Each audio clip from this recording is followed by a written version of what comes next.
بسم اللہ الرحمن الرحیم۔ آج کا یہ لیکچر کلاس 4th ایئر کے لیے ہے۔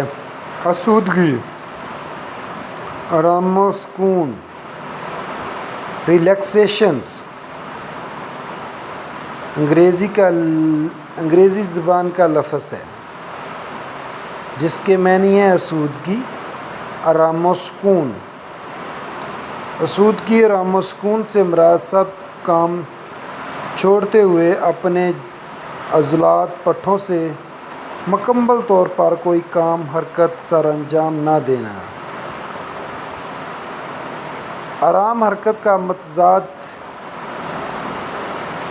آرام و سکون، حالت سکون آسودگی اعصاب و عضلات کی ایسی حالت ہے، حالت کے اصول کا نام ہے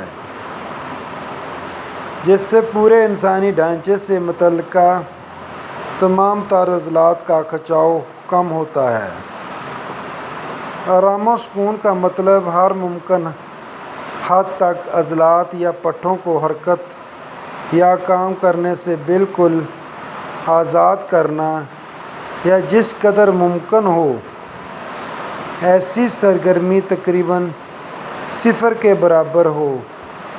عمومی عضلاتی سرگرمی کو کم کرنے کے، تناؤ کو دور کرنے، نیند اور آرام کو بہتر بنانے کے لیے آسودگی، آرام و سکون اختیار کیا جاتا ہے تاکہ جسمانی کارکردگی بہتر ہو سکے۔ ریلیکسیشن کا فلسفی یہ ہے: to minimize the movement of body. جسم کی تھکاوٹ کے بغیر جو آرام و سکون دیا جاتا ہے یا اسے حالت سکون میں لایا جاتا ہے، اسے ریلیکسیشن کہتے ہیں۔ یعنی اگر عضلات کی حرکت کو ختم یا کم کیا جائے تو ریلیکسیشن کا عمل شروع ہو جاتا ہے۔ عام طور پر سو جانا آرام و سکون، حالت سکون کا ذریعہ ہے، لیکن بعض اوقات سونے سے تھکاوٹ میں کمی نہیں آتی یا حرکت محدود ہو جاتی ہے، لیکن آرام و سکون تب ہوتا ہے جب جسمانی حرکت کو ختم کیا جائے۔ جسم کو آسودہ، آرام و سکون کرنے کی تکنیکیں: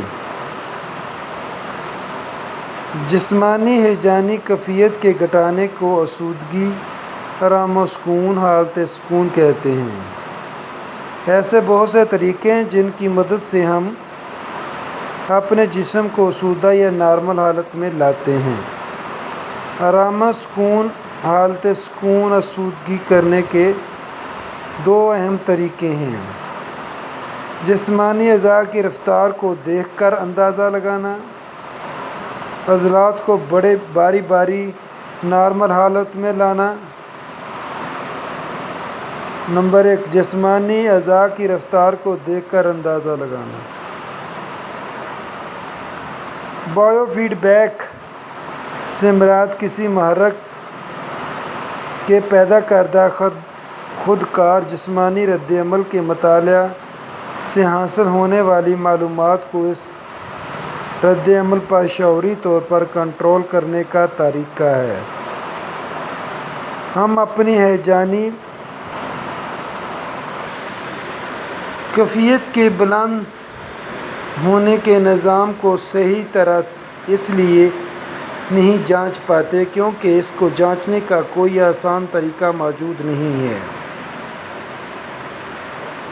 اگر عضلات کو باری باری نارمل حالت میں لانا، جسمانی اعضاء کو بار بار نارمل حالت میں لانا جدید دور کی سب سے پہلی تکنیک ہے۔ جیکبسن نے اس طریقہ کار کو سب سے پہلے متعارف کروایا ہے۔ اس کا خیال تھا کہ ہم جسم کے ہر حصے کے ارادی عضلات کو باری باری آرام کی حالت میں لا کر نہ صرف ان عضلات یا پٹھوں کو بلکہ غیر ارادی عضلات کو بھی آرام حالت میں لانے کی ترغیب دیتے ہیں۔ یہ تھا آج کا لیکچر، کل ہم انشاءاللہ نیکسٹ